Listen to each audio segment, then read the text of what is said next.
Thanks for joining me on About Alberta Tech, which is focused on introducing Alberta tech companies to Albertans. Our goal is to share the innovation and diversity that exists in this province in quick bites. My name is Nora Thomas, and today I'm joined by Peter Lafontaine, Executive Chairman of Rainforest Energy Corporation. Thanks for joining me, Peter. Yeah, very nice to be here. Nice to meet you. And you. So let's get started with some background on you. How did you get into tech? A circuitous way, but I started out with business administration in Ontario, and I was working at the Ontario Fur Trappers Association as a laborer. And I asked around if there was work anywhere in the fur business, believe it or not. And they said, yeah, there's a place out in Edmonton, Alberta, where they're looking for a fur buyer with the Hudson Bay Company. So that's what brought me out here to Western Canada. And I actually traveled and worked in that business for the first 5 years, traveling around buying furs from farmers and trappers and storekeepers, etc. And while I was doing that business, I was working with a lot of paper, cash, one-write systems, and I started to muck around with little computers, early computers, Timex computers and Radio Shack computers and that sort of stuff. And then I went to University of Alberta, took a little bit of programming, Fortran, COBOL, IBM assembler, and then I went to Apple Computers for pretty much 9 years. So I worked with Steve Jobs and Wozniak and, introducing all those crazy Apple computers into the IBM world at the time. So a lot of fun there, and really a lot of great stories, and taught me a lot about introducing new products and services and changing the world. No kidding. one person at a time, almost. Anyway, I made salesperson of the world with that company. And then they asked me to move to Toronto, and my wife and my little girls were at the age where we didn't want to move them. So we went to an organization called System House, which is today called HP. And I got into enterprise application development, and I've been a geek ever since. So I've been, doing a lot of technology for everything from forestry to Wall Street to microelectronics. I'm very much a geek, although I've tried to retire in 2001. And I didn't do that very successfully. So I ended up going back and starting another company called Zymeto, which was a video jukebox. So that was a hardware software play where we put a touch screen on the jukebox in the bars. And then when they picked the music, it played the videos out on the bar's television. So it became a communications network. We put that into 600 locations throughout Canada. That's owned by a Chinese company up in Edmonton now. And my most recent ventures have been really focused on building Rainforest Alberta, which is the innovation ecosystem group that started in Calgary. So I've been doing a lot of that. And my most recent venture is Rainforest Energy Corp, which is a waste, taking agriculture and forest waste and turning that into new fuels. So it's a combination of all of the technology things that I've done in my life, from chemistry to physics to IIoT to everything that necessary to make a facility work, keep people safe, using everything from 3D to 4D to, like I said, sensor technology to software to manage people, process, keep track of all your assets, all that fun stuff. So it's really kind of brought it all together. And I'm chairman of that organization, and I've got a CEO and a group of people, and we're out there building these, I call them micro refineries throughout Alberta. And again, it takes waste. So not food crops, but treetops that are getting trimmed anyway and piled up in the forest, agricultural waste. So that would be, think of the tomato, everything but the tomato is the stalk. And that stuff currently gets piled up and burned to get rid of. And we have an alternative to that. So we go through a process called gasification, through some catalysts, and we turn that into a new modern fuel that can be added to their current fuel supply to meet and exceed the future fuel standards. And it's a very, very low negative carbon index. We also, in these facilities, sequester any unused CO2 into the ground. So we also produce water in this process, believe it or not. And how do you produce water in that process? well, the biomass comes through the facility and it's got moisture in it, number one. That's And true. then as it goes through the catalytic process, it produces the fuel, water, and a bit of modern propane fuel as well. So yeah, it's all the wonders of modern but current, not future technology. So that's what's really got me excited. This stuff all works today. And so we can build, we think we can build 50 of these across Canada. We know we can build 100 with the available waste that's out there. And that can sustain for 50 and 60 and 70 and 80 years. So these are long-term jobs, long-term facilities. So they're not a, flash in the pan thing. Yeah. So anyway, the water is part of the process. We also produce 3 megawatts of extra electric power, Lorna. So, Oh, wow. so that means that we can have co-ventures around these facilities, like greenhouses for sustainable food. And we're building these in the communities, in rural communities mostly. So we're trying to do this in conjunction with Indigenous communities or other communities, rural communities where 250 jobs matter. Yeah, that would in a more northern community for sure. In every small community. So one of the places is like Oyen, Alberta, which is north of Medicine Hat and south of Lightsminster, for those of you who don't have a map with you there. We have a few requirements. We need rail tracks in and out to kind of move the biomass in, is a good feature to have. The geology has to be right so that we can sequester some of the unused CO2 beneath the ground in the salt aquifers. Got to be a community that wants this, of course, because Yeah, makes a big difference.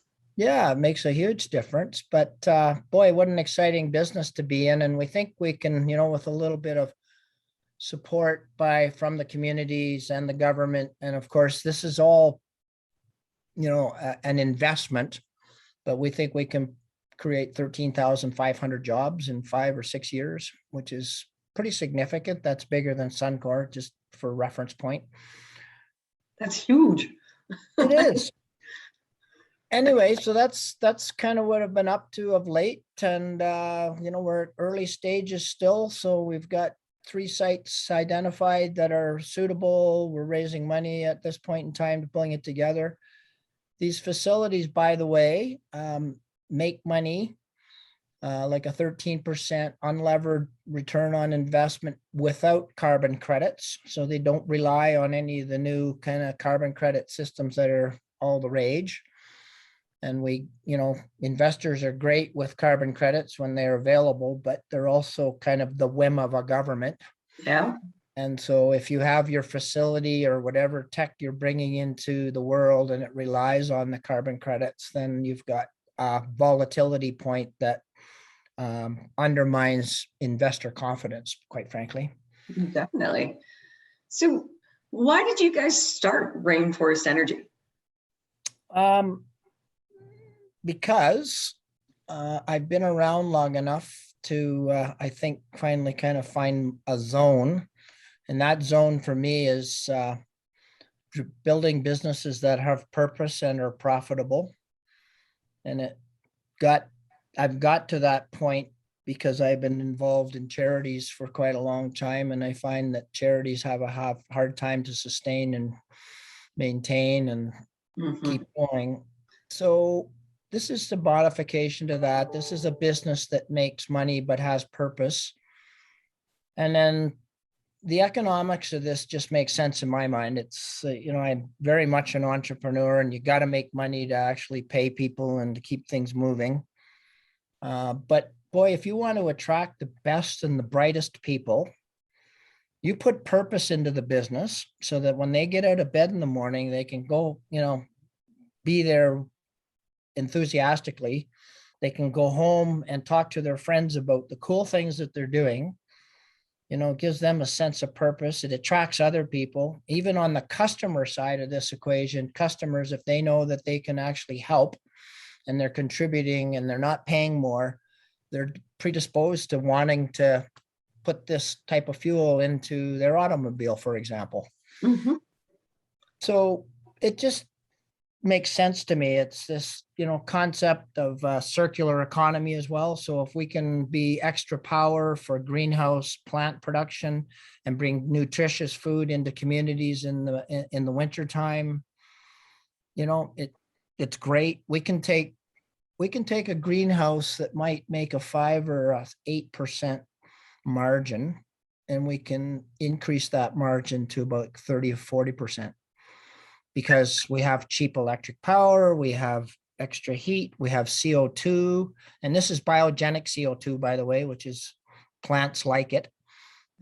It's the kind of CO2 that you see the little bubbles in your pop. That's that same CO2. Anyway, so there's just a lot of things that add up in my mind that, it just, and because I get to pick what I want to do in my life, this is what I'm doing. That's awesome. For your first ones, you're looking at Alberta. Was there a specific reason you wanted to set up shop here? Yeah, because I came here in '77, and it's where Brandy and Amber, my daughters, grew up, and one became an economist and the other became an architect, and this province has been just a joy to be in. A lot of great people here, and I'm still a mountain biker and a snowboarder, and there's just great air, and we got good resources. It's a great place to be. It definitely is. So as you're looking into the future, what are you growing towards with Rainforest Energy? So you mentioned a bit at the start there that you're looking to get 13,000 jobs and 50 of these facilities into place. But what's your ultimate goal with the company? Just get this rolling, because this is a project that will outlast me, I suspect. And well, it very definitely will. These facilities that we're putting in place, whether we do 1 or 50, are meant to last for 50 and 60 and 70 years, like to kind of go through generational jobs and that sort of stuff. And that's what's really piqued my interest is, I've been in the software business as well. And you build a software company, and there's great ratios in software companies. If you can be successful, that's great. But if they get purchased by, say, a US company or foreign, then they're gone. Mm-hmm. These types of facilities, they're here to stay. They go into a community, they're there, they create jobs. Just think about the jobs of the future. And who doesn't want to have their kids get into clean energy as a science and a technology, and how important is that for us all going forward? So that's a new career. That's an emerging career. We should be teaching it in school. We should be teaching it as an entrepreneur. We should be showing how all of this wonderful technology works. And then what gets me excited about this further is it's all stuff that works right now and today. So I'm all over the hydrogen economy, but I tell you what, hydrogen's still out there, and there's still some technology humps to get over, some risks in technology that, we have to break those barriers. And I have no doubt we'll figure that out. But our plan is to build something that can work now and then innovate along the way and continually improve that, and then meet the hydrogen economy in the middle somewhere, That makes sense. There is still a lot to do with hydrogen, and a lot for us to learn. So having something that can meet up down the road is fantastic. So what else do you think our community should know about you and Rainforest Energy? I think just get involved in this space, like lean in. I think everybody should be thinking about the circular economy, what can grow business in Canada and Alberta, how we can actually work together and how a team actually functions. I mean, I think it's that time where we got to stop the whole siloed approach to everything we do. I would also suggest that at our government level that, we're very siloed still. And so I think it's time for people to lean in and get past themselves and start thinking about how they can work together. If you looked at the Rainforest, Alberta, we have a thing called a social agreement. And that social agreement says, we play together, we, call out the elephants, and we, share all those sandbox things, right? Yeah. So, yeah. That makes sense. Especially those sandbox things. Sometimes you can get some experience from someone like yourself that stops you from doing something that might be disastrous. Yeah, I mean, really, yeah. It's so I think people should lean in. They should understand kind of the reality behind the energy industry, and really truly look at it so they understand that when they do plug their thing into the wall, they understand what that means and where it comes from and how that's going to affect the world. They should probably look at electric vehicles and understand what it means and how it might affect the world and where things are going. But there's so much more to energy and the new energy economy. So, I mean, yeah, I think people should just become more tuned in, I think. Definitely. Education is an important factor when looking at our oil and gas exists right now, as well as what we're moving towards. Yeah, and we do a bang up job here. We just haven't really done a very good job of selling ourselves. We really have some, like this facility that I'm building, it's not a technology leap for a lot of the people that are already have the skills because, it's pipes and it's pressure and it's sensors and it's tin bashing and it's, it's hole digging and it's except it's, there's no carbon emissions whatsoever. There's no emissions that come out of these facilities at all. So it's just the modern way of doing this kind of stuff. And this is all stuff we do here in Alberta. Mm-hmm. That is fantastic. Well, thank you so much for your time today. I really appreciate it.